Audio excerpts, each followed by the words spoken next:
Good morning, or good evening, or good night, wherever you are in the world. Excuse any rufflings going on.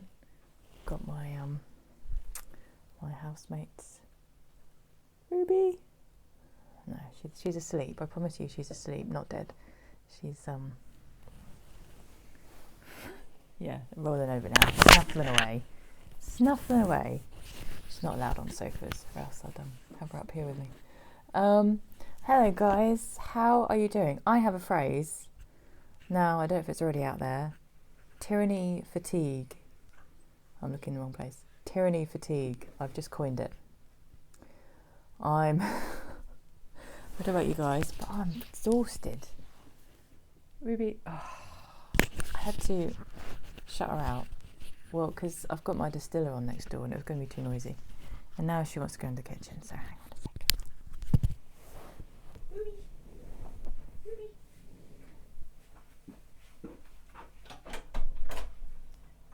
Go.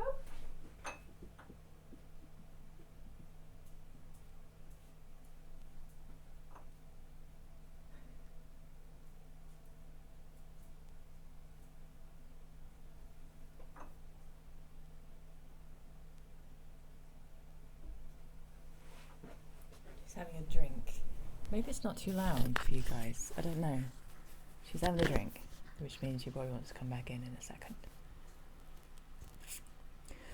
Don't panic. I have a Christmas tree up. It is definitely January. The 24th. It's definitely the 24th January. I feel a bit stuck this morning as to what to share. I think last week just flooded out of me and had been pent up. I do have a lot I want to share. I can't possibly do it in one session, so I've kind of just stuck myself. I will shut that door again in a minute. Just having a big drink. Yeah. So I'm just going to stay with this feeling actually.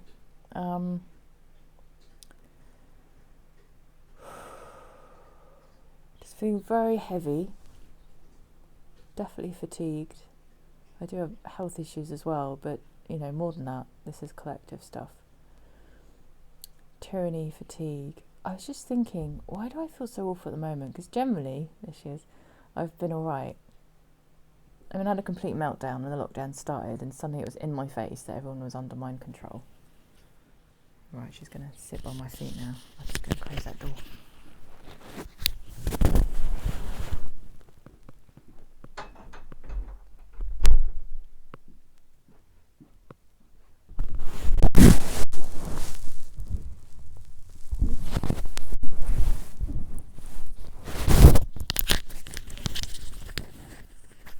Back on.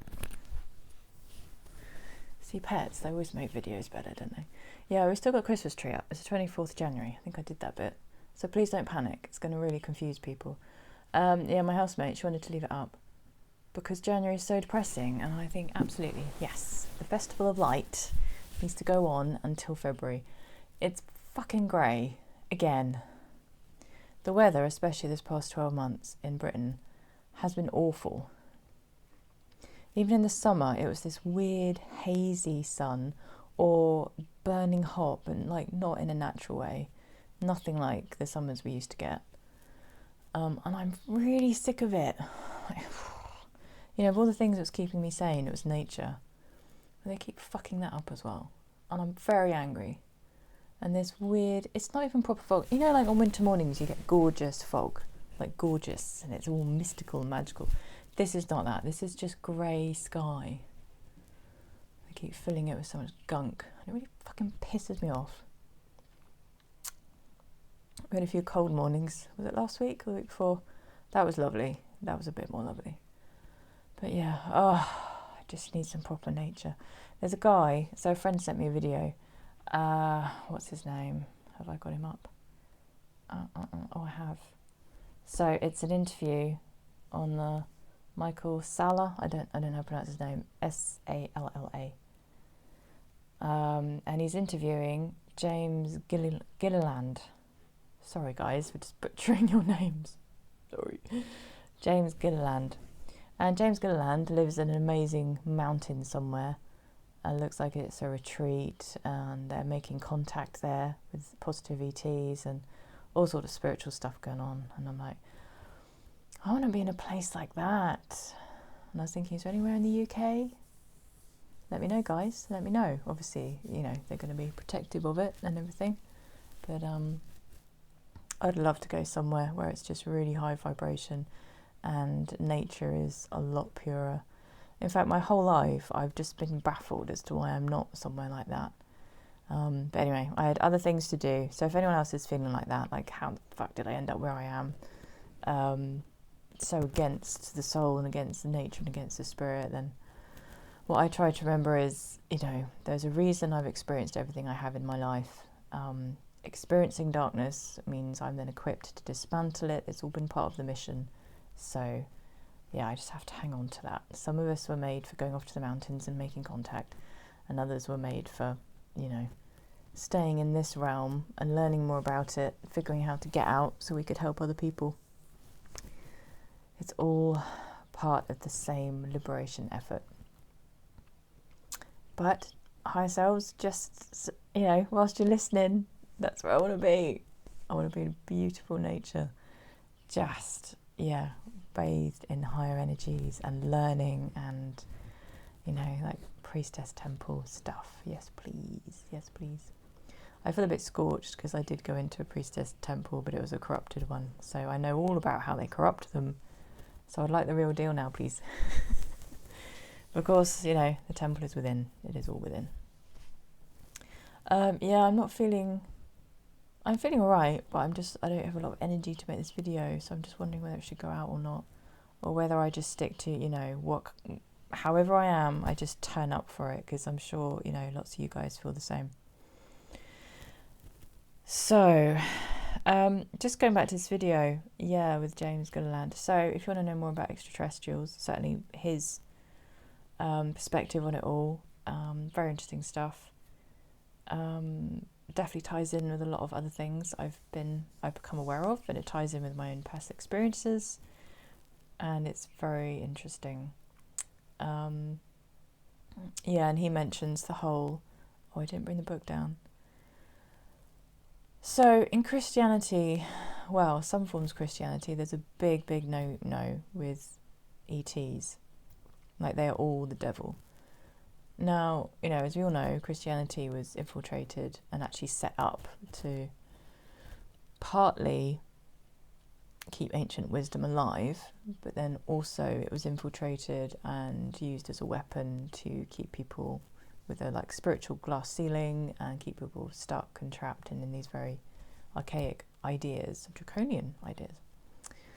And so, yeah, when actually positive ETs,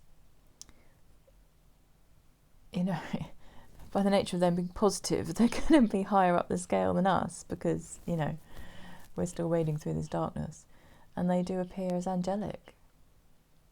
So, you know, how many accounts in the Bible? For me, there's a complete crossover between angels and higher beings and positive ETs. Yeah, it's all just a scale of frequency, differing levels of light. So, but you know, my galactic family, my Pleiadian galactic family, you know, compared to this earth, they are heavenly, and then there's layer upon layer upon layer above them. So, you know, Yeshua, as this guy James talks about, you know, Yeshua and his family would have been certainly, I mean, you could call them hybrids. It's a bit of a funny word, because, you know, we're all spirit come down into bodies, so does that make us intrinsically hybrid? But I think what he was trying to say was, you know, they would have had much, how could I describe it? Yeshua and his family would have had genetics from much older civilizations than humanity, so that they had within them, stored within them, the divine knowledge to bring to earth, which was their mission. Yeshua and his family, that was their mission. Yeshua and Mary Magdalene and Mother Mary. There is a wonderful book called Anna, grandmother of Jesus, and it's by Claire Heartsong, and that's Heartsong, beautiful name. And I adore that book. It's full of light codes and higher wisdom. It doesn't specifically go into extraterrestrials. I think what the book was trying to do was appeal to the Christian community, but also challenge the Christian community. Very much challenge it to just think a bit more broadly. There's wonderful descriptions of higher levels of light, wonderful descriptions of the initiations Yeshua went through to prepare him for the crucifixion. He went through that holographically, so he was completely prepared. He didn't suffer on the cross. He'd already transcended his body, so no suffering was involved. So for me, I'm going off on a bit of a tangent now, but for me the crucifixion was the fact it needed to be that public. It was kind of like, what's going to set this on stage like nothing else? It's like, well, they do crucifixions, everybody comes to watch them. It's going to really show people that you don't need to suffer and that you transcend death. Because I'm guessing at the time, people really had no concept of an afterlife, perhaps at all. And that's why Yeshua had to come in and break that programming, that dark programming, and set the seed in everybody. And it would have been, similar to the stuff we're going through now, trying to wake people up. You plant the seed, and it would have been like this rumour, like, did you hear about that guy who supposedly came back to life? And that would have been, mind explosion. And for other people, it would have been, oh, it's just not real. But it would still be in their minds. The fact something is in your mind means it's possible. So it would then be, nurtured and watered for either later in your life or for another generation. So he planted the seed in everyone's consciousness that there is life after death, because clearly the darkness must have got hold of humanity to such an extent that everyone just believed, I guess there's nothing, or I don't know what they believed. So he planted that seed, and they knew it was going to then germinate at this time when more than ever people are getting in touch with their inner divine source and their divine higher self, divine higher power. I know people struggle with the concept of higher power, and guess why we struggle with it so much? Because, the dark has been all over it, screwing up our thinking about it. Lots of people have gone through religious and spiritual abuse. I mean, the whole planet has gone through religious and spiritual abuse. So no wonder we have real difficulty with these, words such as God and higher power. We think of, authority. We think of draconian measures again, like we want freedom. So for me, anything to do with higher power is the most divine part of me. My connection to true source, who is never an authority, ever.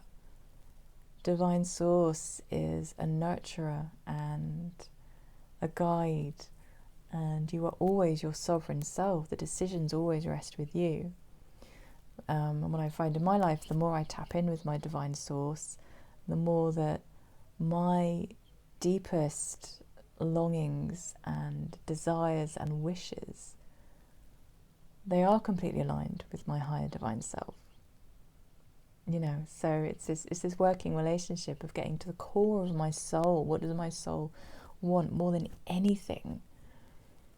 How do I want to live? How do I want to treat myself? How do I want to treat other people? That's what higher self is for me. It's a very natural aligning with my truest self. So all of that, authority figure stuff, humanity are incredibly wounded around authority figures. We've been in this narcissistic relationship with our authority figures for thousands upon thousands of years. No wonder it gives us the EBGBs, the idea of a higher power. So we can break through that. And one of the wonderful things that really helped me was this idea of, well, who do I want my higher self to be? Because we are creators, So, well, if I create the most incredible, loving, supportive, wise, you know, like the best mother, the best father, the best sibling even, if that is my higher self, you know, I'm going to create that. I'm going to have a relationship with a being that is that extraordinary. And that's a great starting point. It's a really wonderful starting point, because intrinsically, what we desire the most is the truth. I'm talking about, I don't mean like, you know, addiction or cravings or anything like that. I mean what is heartfelt, what we heartfully desire the most is the truth. It's the truth of us. It's the purest. And the more we follow that path, we only get closer and closer and closer to our truth, to our heartfelt truth. What comes from the heart is intrinsically good for us and intrinsically good for everybody else at the same time, because that's the law of the entire universe and beyond. And of course it is, because that's the only logical way to go. What's good for me personally, there's a beautiful robin on the bird feeder. It's just saying I approve. Oh, he's beautiful. He's come back. What is good for me personally, you know, what is nourishing and good for me, it doesn't mean it's exactly the same for another person, but the fact I'm giving that to myself is intrinsically then good for everyone else, because then I'm in a better state, I'm a better person. You know, it's all ABC, let's face it, it's all ABC. Oh, you're just beautiful. I think you really wanted to be in this video. I'm just wondering, guys, if I can give you a shot of him without scaring him away. Oh, and there's Buddha, by the way. Buddha clearly wanted to be in the video as well.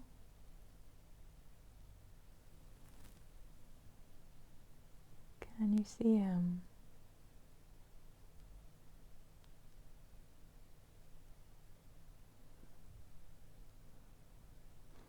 He must have got used to me moving about, because he's very comfortable.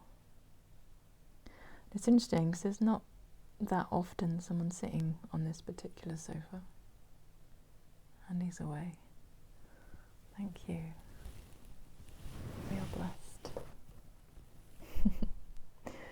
So, I've been 20 minutes already. What on earth have I said?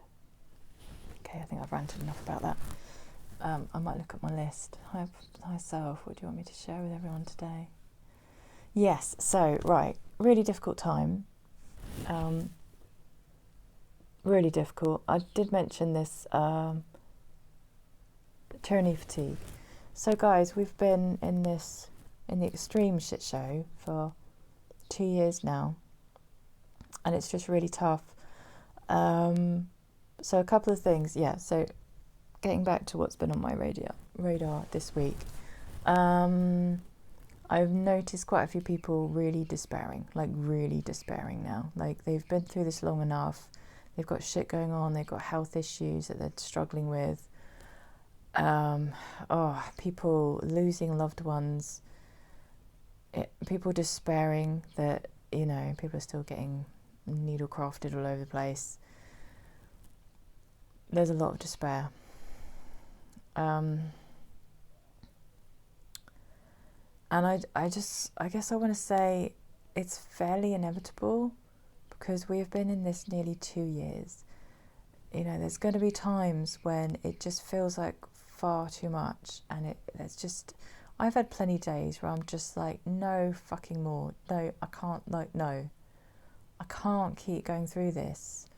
I can't keep feeling like I'm, you know, behind enemy lines and everyone around me is insane, and there's so much I have to shut up about all the time, because these sleep people, they're just not getting it, and they, you know, there's absolutely no point, and it just hurts me to keep, you know, sharing stuff with people who don't get it. So I have to, you know, tiptoe around them, and then you know, and the more stories that come out, you know, I've been incredibly lucky so far, but I would be a complete freaking mess if I actually lost a loved one to this murder, to this genocide that's going on, I you know, I'm very connected with my higher self, but I would still freaking lose the plot, and I'll be so angry, just so angry. So, you know, and I like what Simon Park said in his last update, that things are not okay, and these people who keep saying, you know, the white hats are in control of everything, it's a load of rubbish. Like, they're in control a lot more, but there's no way all this mass of suffering, it's just spiritual bypass, that's all there is. And, you know, it's well-meaning, I get it, like they want to be hopeful, and there's every reason to be hopeful, but there's a sweet spot between being hopeful and knowing that the tyranny cannot possibly win, and they have actually already lost. But there is still masses of suffering on this planet. And, you know, as awake people, courageous, amazing, we came here to help. We came here to help wake up humanity. We have taken it and taken it and taken it and taken it. And we are beyond, and we're losing people we love. And we're having to watch the most awful things play out. And it's just not okay. It's just not okay. So, you know, if you're feeling absolutely shit at the moment, they're completely normal feelings to be having under the circumstances. Completely normal. So, you know, give yourself a break. There's just going to be times when the soul is just weary and had enough, and there's just too much pressure and tension. So, you know, please look after yourselves, get into nature, speak to other awake people, get support. I think also, this is just coming to mind, it's certainly true for me. I suspect a lot of us, and due to the programming and due to how society has been and how isolated we all were already, let's face it, emotionally and spiritually, a lot of us will not be good at slowing down. A lot of us will not be good at reaching out for help. A lot of us will not be good with these really difficult emotions because we're not used to slowing down and having to take care of them and having to go through such extremes. And that's no fault of our own. We have all been programmed to push and push and push and push through everything all the time. We've been taught to, you know, that life is incredibly hard and we have to work our asses off just to survive, and that has been the situation. So to now be facing these massive emotional challenges, just slow down. Just slow down. You know, that muscle might be very weak for taking care of ourselves and slowing down, but it's time. It's time. And to start trusting something else, going within.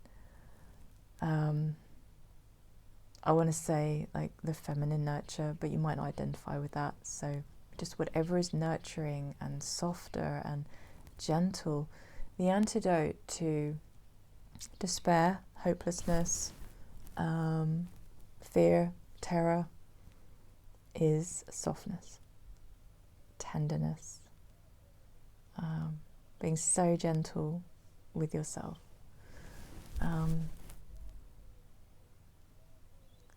Hopelessness can never get hold of those things. Hopelessness can only get hold of hopelessness. Darkness can only get hold of fear. And it's fine to have fear as well. Like, you know, we don't need to push that away again. Bring it comfort, bring it soothing. Hey, honey, I know you're scared right now. I know you're scared right now. I know you're terrified right now. And it's okay. It's okay. Just remember, that's always the antidote. Anger is a brilliant thing. Anger is not a dark emotion. Anger is you know, in animals, they're so great. They're so natural. Well, you know, apart from when we mess them up. You know, if you see like one dog like invade on another dog's space, or like cats, and they're immediately like, "Arr!" Like, fuck off. You stepped on my toes, fuck off. Well, that's just boundaries. That's totally part of love and light. Okay. That's just boundaries. That's normal behavior. And, you know, certainly my spiritual guides, they get angry. They don't like having their boundaries stepped on. I mean, they live in other realms, so that's getting their toes stepped on just does not happen. But when they come down and experience my experience with me, they're like, whoa, lady, what you're having to put up with? Well, tell that person to fuck off for a start. You know, they don't take any nonsense. I had a recent incident with somebody who, bless them, they just got absolutely no boundaries, and they wanted to go into therapist mode with me and delve into my mind and all that kind of thing. Which again is actually part of the dark programming, you know, to invade people's boundaries like that, and it comes from boundaryless childhoods and blah blah blah. It's not our natural state at all to do that. And you know, I've had to have very tough boundaries with this person because it's just not okay. You know, I have to do the equivalent of like, fuck off. However, I have to calibrate it a bit because, you know, we're humans and we're all ultra sensitive and we're not used to having healthy boundaries with each other anymore. So we take it personally when somebody does that. So, you know, I have to tweak it a little bit. But my guides were just like, don't waste your time. Don't waste your time on that person. Their higher self is sorting them out.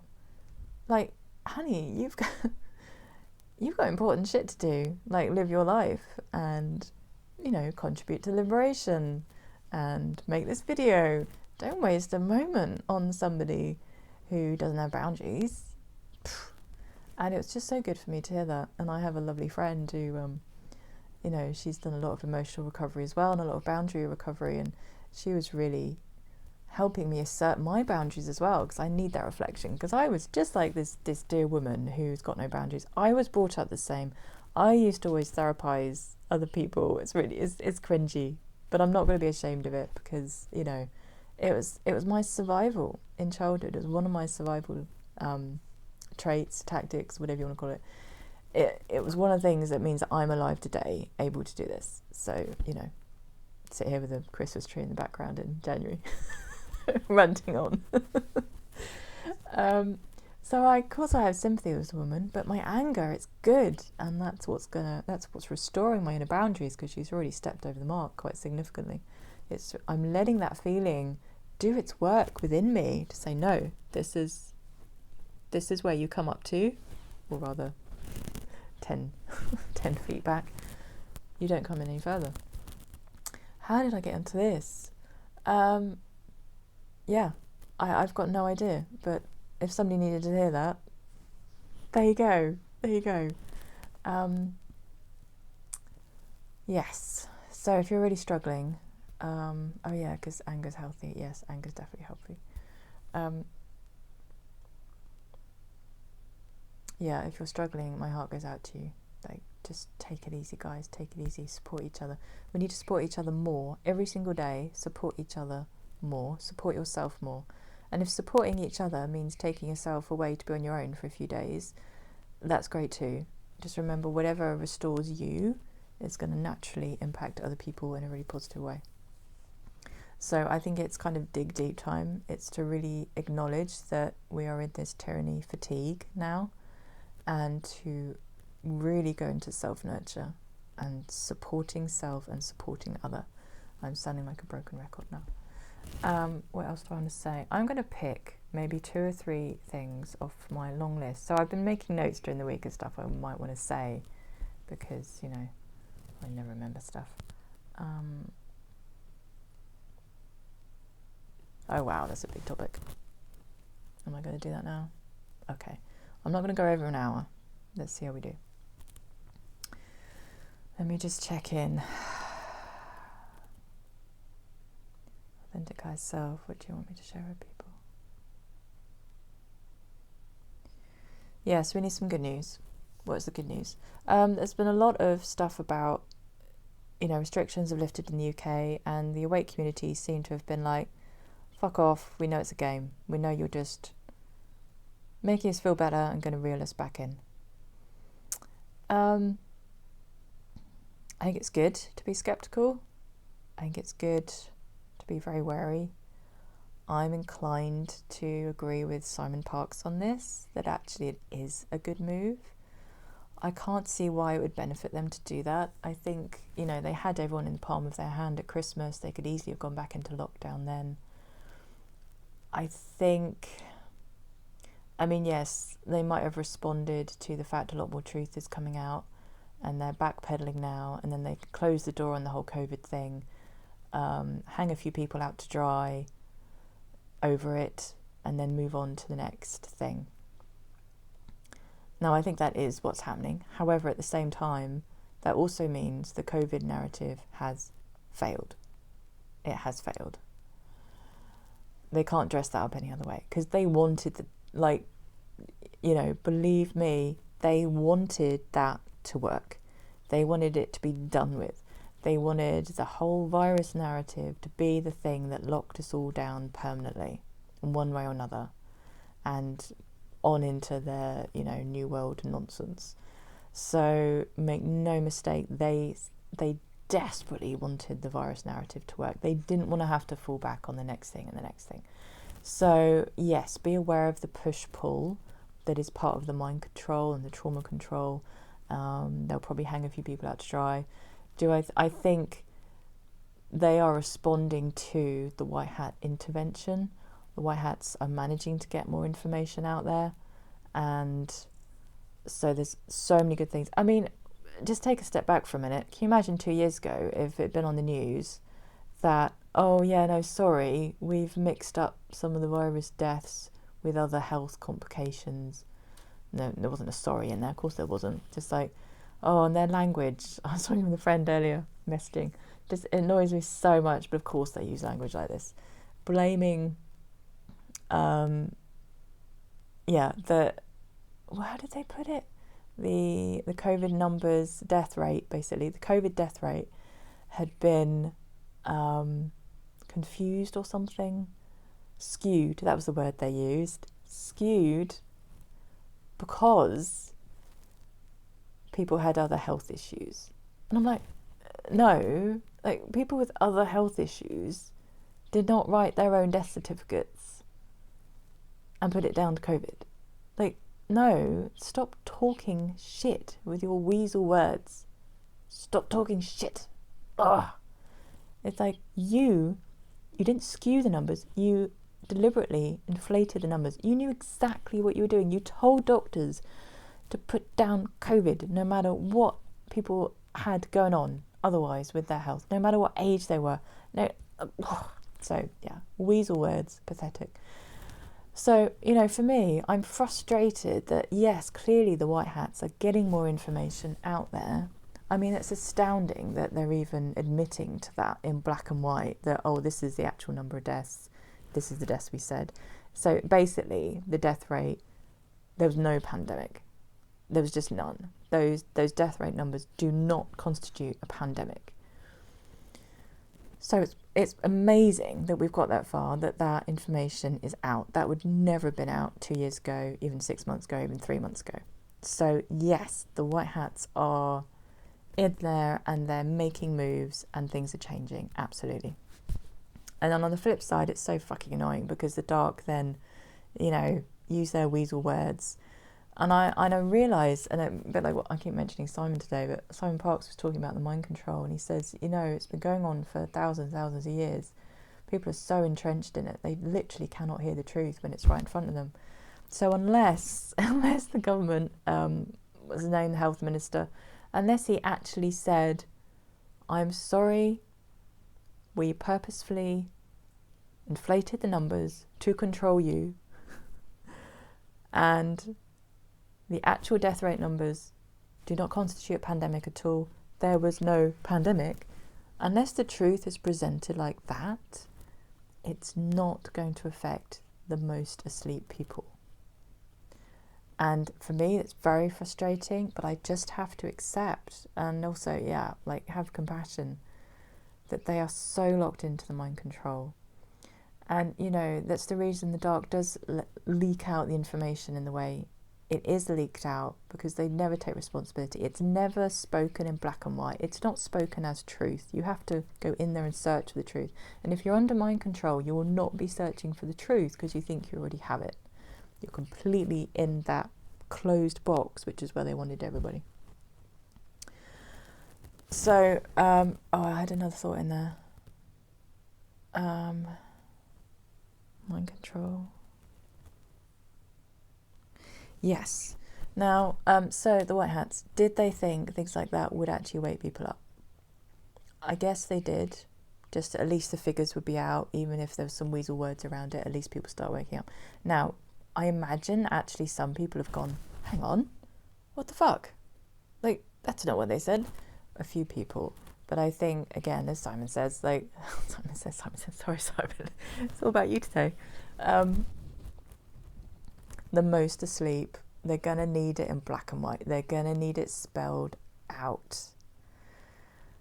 Oh, man, they're going to need it spelled out. So, yes. So, I think for me, the reaction at the moment, it's a mixed reaction. It's like, for me, it's frustration that it's not in black and white. You know, it's kind of like all the build-up relief, like, oh my God, the information's finally out there. There was no pandemic. But no one's waking up. It's like tumbleweed. So it's kind of like, okay, it's good that it's finally getting out. It needs to be more black and white. So at least there's good things going on. It is getting out there, but we still have these weasel words of the dark side. And it's, yeah. So it's like, for me, it's like equal positive and annoying at the moment.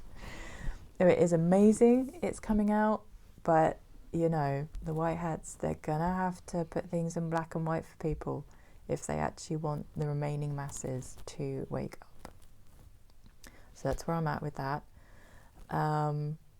It's definitely not all doom and gloom at all. We are so far beyond doom and gloom, guys. We, like, honestly, you know, as I said, they have failed. They have failed with their virus narrative. They never intended it to fail. Did they have their backup plans with climate change and whatever else? Yeah, of course they did. There's always going to be a plan B, C, D, E, because they will not give up. But, you know, they have failed. They are in failure right now. They are in panic. They are distraught that their plan has failed. And they, you know, it's, I'm just having an image of, like, the dark side, the cabal, like, they're holding on to the cliff edge with their fingernails. Seriously, that's where they are. And they're like, oh God, you know, what can we use next to keep clinging on? You know, this is not even about them getting back onto the cliff and in control. This is about them just clinging on and clinging on, clinging on. That's where they're at right now. So overall, I would say really, really good news what's going on right now. There is, for me, definitely amazing news in the next few months. More and more is going to come out. More and more truth. It's going to be more and more black and white. People are going to start to be like, oh, there's no pandemic. So just hold on to your hats, wait for it, keep going, keep trusting. So there's that. What else have we got? Oh, I talked about that already. That's cool. I've covered more things than I realised.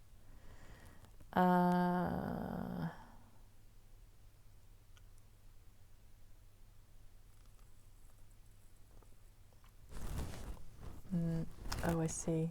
Yeah, okay. There's a lot here.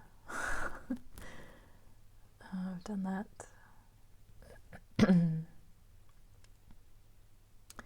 That's for another day.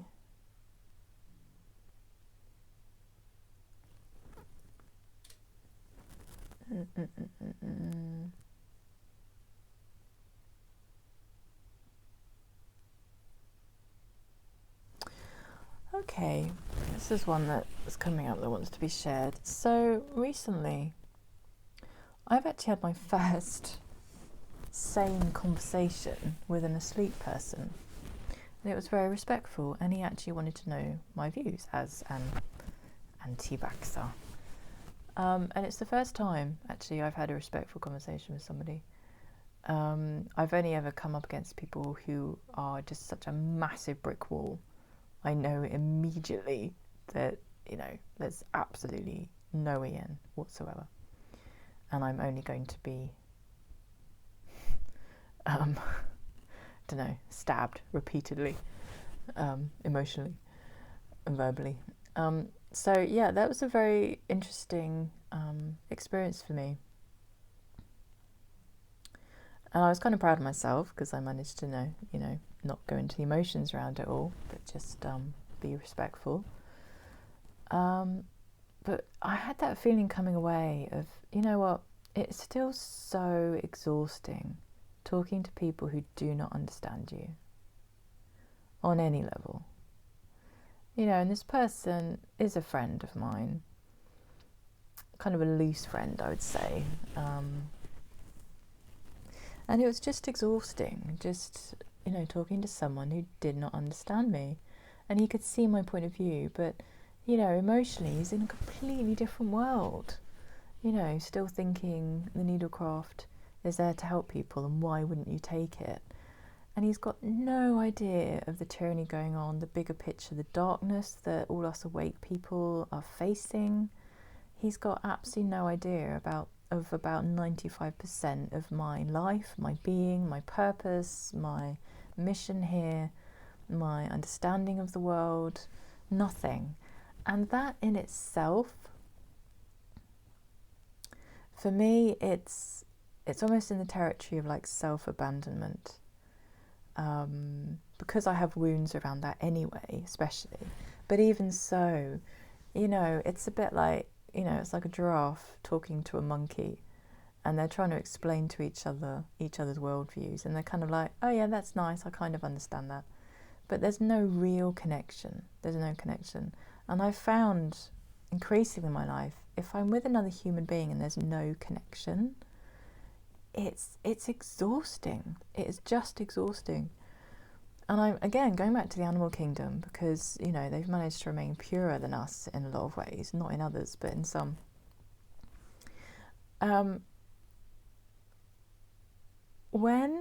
So for example, take a herd of horses. If there was a horse which had been brought up in a totally different realm, okay, like it's been separated from the herd as a foal, let's say, and it's been brought up by humans, so it hasn't learnt to be a horse. And then it comes back to the herd, and it's not understanding the herd's language, it's not understanding the herd's body language or way of communicating, it's not understanding the herd's worldview or goals or aims or values or purpose. And so the herd will reject them, because there's no safety if you're not connected and if you don't truly deeply understand each other. There's no way of being with each other. And even if that kind of outcast is allowed to sort of remain on the periphery, the herd, they're not going to take him in as one of them, as belonging and as, you know, being safe with each other to express who they are. And they certainly wouldn't waste any time trying to communicate when they just can't, really. They just can't. So I do think of the animals there. They have no qualms about, you know, they don't attempt, you know, where there's no connection, there's also not safety. And that doesn't mean we can't build wonderful bridges. And of course, you know, sometimes go to the effort of trying to understand someone who's very different to you. Of course, that's really, really healthy. But to spend a lot of time there trying to talk to people who just don't get you, it's going to become very, very self-annihilating on a deeply emotional level. And I think that's when we can start to doubt ourselves or just feel so depleted. So it's so important. For me, it's like, you know, spend 95% of my time with people who understand me and know me, and fellow awake people. And, you know, there's only a little bit of my time around people who just don't understand me. So again, you know, if you're feeling really fatigued, then maybe just pay attention to how much time are you spending talking with people who just don't get you. Because, you know, and if you're highly sensitive, it's going to feel painful. It's going to feel really, really painful. So that's one thing that wanted to be shared today. What time we got? I'll maybe do one more. All right, I don't know how I'm going to put this. All right, there's this thing which keeps going around, and it came up in my life again just a couple of weeks ago when someone said, how much of this is that, you know, we find out things about the dark, but then through seeing those things, we then create them. So, for example, people were talking about books like 1984. Was that the one that had to be read in schools? I don't know. A book like that had to be read in schools. And then they say, oh, but that was a way of programming everyone, so the human consciousness would then create it. Now, for me, No, that's not how it works at all. So please don't be afraid of, oh my God, I'm reading that information, it's then going to come true. That is not how it works. And I'm going to try and explain from my perspective how it does actually work, what's going on there. So there is a way that the dark side, we'll call them the dark side. Do you know what? The Palladians, they used to, I saw this in a video, it was great. Because, you know, like the reptilian people, beings, and they're not all bad, I have to say. There are perfectly harmonious planets with reptilians on, reptilian people. You know, we'll get to meet them someday, that'll be fun. But clearly, you know, the reptilian race that came to take over Earth are not pleasant on any level. Any level. Where was I going? Oh yes, so the Palladians, they call them the Lizzies. They call them the Lizzies, as in lizard, because they, as a way to try and lighten the whole thing, because they don't want to scare humanity shitless. So it's all about not scaring ourselves over all this stuff. I took slight offence because, you know, that's my birth name. but fair enough. I find it quite endearing. Anyway, by the by. So what happens is the dark, they show us what their plans are, not for us to then create it as such, but just to kind of work slimily around the laws of consent, to say, well, you know, we showed them all this and nobody said anything. It's a bit like that thing of, you know, if you're on the fence, if you're neither with something or against something, you know, you're allowing it. So what they do is they put all this stuff out there, and then if nobody goes, hang on a minute, and if you don't instigate your free will and say either yes or no, then they can let it play out, basically. So it's not so much that, you know, we then create it through our own consciousness, whatever stories they've put into the mainstream and dark agendas. It's that they're like, look, we showed you, even though really covertly and under the radar, nothing black and white, nothing, you know, nothing obvious. So they can then use their slimy ways of getting around the issues of consent, basically. Now, these issues they're going to be cleared up under the Galactic Codex. They are not allowed. So it's only because we've been in this hostage situation on Earth that they've continued to get away with kind of bending these laws of the universe, basically. However, as soon as the planet is fully liberated, we're nearly there, once it's fully liberated, we're going to have our own incredible Space Force, not the dark version of it, which they're trying to create, but the light version of our own Space Force to protect ourselves and protect our Earth. We will then be under the jurisdiction of the Galactic Codex, which is going to stop all this nonsense, weasel words, sliming around consent and getting this kind of pseudo consent. That just won't go on anymore. So yes. So please don't worry about any information that comes across your radar for fear of your then creating it. That's not what's happening. It's just their way of trying to get consent. So anything you read that you're not in agreement with, or a film that you're not in agreement with that narrative playing out, you can say, let's give you something here. You can call on your I am presence. I call upon my I am presence. And then you can say, I mean, the specific words don't matter hugely. You could say something like, this is the narrative I've just seen. I do not consent. I do not consent. It's a very simple thing. I mean, you know, I've never actually done that, just internally. It's like, well, I don't agree with that. So, but if there's anything you're worried about, then you could just do that, and then it's just clean and clear. Just so you know. Yes, so, and there was another part to that I wanted to share.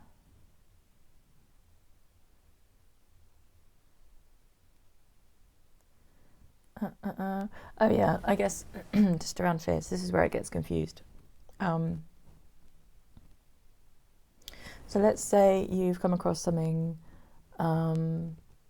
very dark and difficult, and you've become very afraid of that potentially playing out, like an agenda playing out, or you've been spiked into like hopelessness or terror or anything like that. How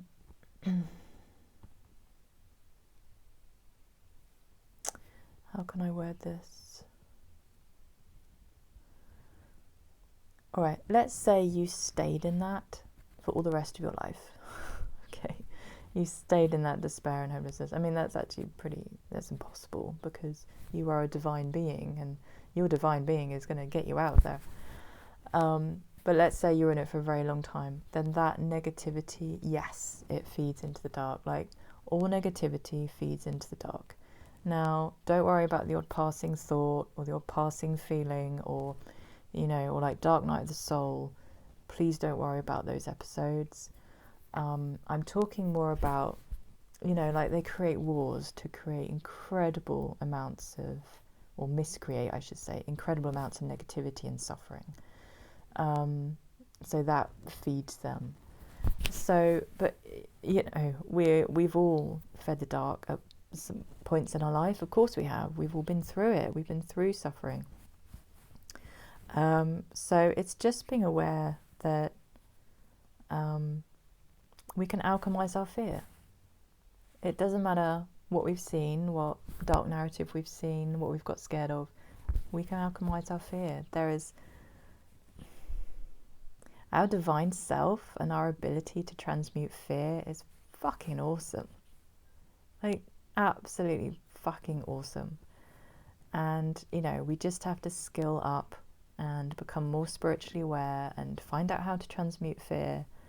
And, you don't need to be feeding any of that. And then the odd passing fear, it's almost like, then you could reverse it on the dark. So, like, this fear stuff comes across your radar, whether it's a dark story or dark narrative or dark agenda, whatever it is. And you could be like, oh, I'm going to transmute the fuck out of you. You're not going any further. And then you get to dismantle it. And then that feeds back to the dark of like, oh, they've just lost a bit more darkness. Because you, as a being of light, have transmuted that fear. So whatever comes across your radar, you could even see it as just like, fuck it, I'm going to transmute the fuck out of you. You're not going any further. And then you're not passing it on to anyone else. So never be afraid of, dark narratives and stuff that scares you. Like, just transmute it. Now, slight caveat to that, I also don't mean, put yourself into loads of fearful situations, because you have to stay physically strong for that. But what I'm saying is, if stuff comes across your radar, just transmute it. What do I mean by that? Surround it in light, fill it with light, call on your spiritual guides, whatever you're connected to, call on the highest source you can, and say, look, please assist, this needs to go. We have that power, we do have that godlike power, God and Goddess power, to say, this is not okay. And because that's coming from your truest self, we have power over fear and anything related to fear. We have power over it. Yes. So keeping yourself in good shape. Just do the stuff that comes across your radar. And if lots is coming across your radar, maybe shut that door, because you don't need to be going through it all the time.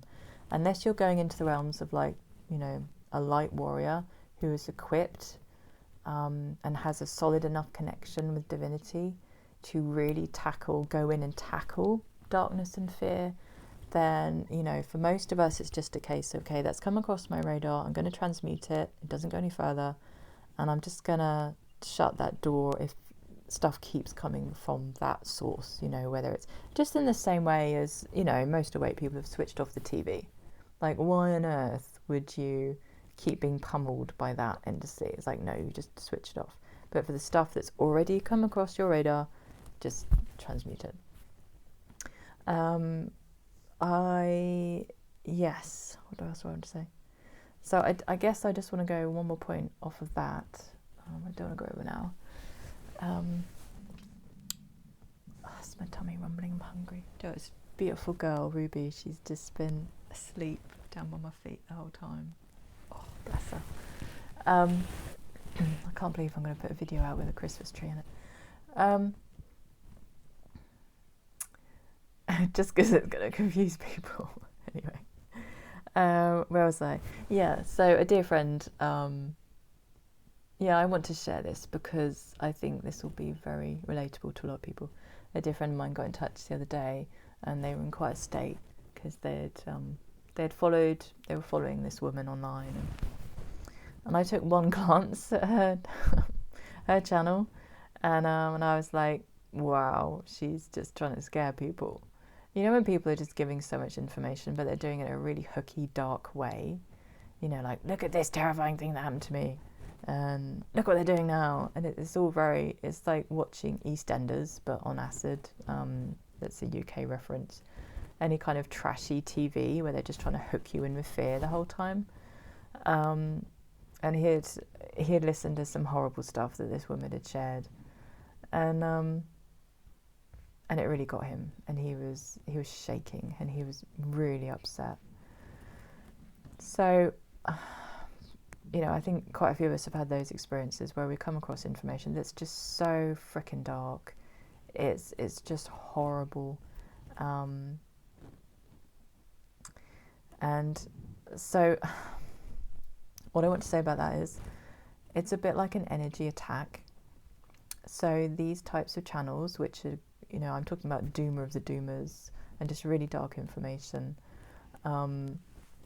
which is just unnecessary, unless it's empowering people, unless it's saying, look, if this difficult thing is happening to you and this is what you can do with it, this is where you can go with it, and I'm not trying to scare you, a bit like the Palladians again, like we're going to call them the Lizzies so they don't scare you so much. I know how Karen feels now. Oh God, where was I? Yeah, unless they're doing it in an empowering way, forget them. There is no information they can give you which is going to be helpful. Just forget them. You know, like, I would definitely say that particular channel has been infiltrated. Channelers, right, be so freaking careful with anyone who says they channel. There are people completely tapped into sources they do not understand. There are, you know, the dark side, they've set up endless like holograms and programs which you can channel. So it can come across as really wise and really, oh, they know so much, but it's always tweaked. It's always like this thread of darkness running through it. And it can be very hard to spot sometimes. So be so careful, please, with watching channelers. Like, really compare them to other sources, and go by how you feel from them. Now, this is a bit tricky as well, because as we all know, like, narcissists can really love bomb incredibly well. So just watch out how you feel. Are they being empowering? Are they just kind of gushing lots of dark information and kind of getting off on it? Are they getting off on sharing dark information? Or are they not really saying anything new? Or are they not saying things that empower? Or if they do share something difficult, are they then empowering you with the solution? So I would just watch out for things like that. I mean, of course, you know, there's getting triggered naturally. Like, I would get triggered someone just talking about aliens. So, you know, but that was for me to deal with internally, and to not then, you know, go into that until I felt safer in myself. So again, that's the other thing I wanted to say about this friend who's had this very difficult experience. It's like an energy attack. So when we go into shaking and terror, it's kind of like an energy attack. The information has come to us as an energy attack. So again, we just need our spiritual protections. Fill yourself with light. Ask to be protected. Say that you choose the light. It's such a powerful phrase. I choose the light. I choose the light. And that gives permission, even if you don't feel very connected to your higher beings, your guides, your higher self, whatever you want to call it. There are certain phrases that will ignite only the light and bring you everything you need in that moment. Because again, so the light will always wait for consent. This is one of the biggest differences between the light and the dark. The light will always wait for your consent. So as soon as you give it, and using the word authentic is really powerful as well. It's not yet been mangled by the dark infiltration of the New Age. So if you say my authentic higher self, or authentic light to protect me, or authentic light, I do not consent to this dark information, this dark energy attack. You have the power. Now, the other thing I want to say about that quickly is 1 hour. You have so much power over your own life. So much power. When you say, that is not my narrative, this is the life path I consent to, and then make it as freaking awesome as you possibly can.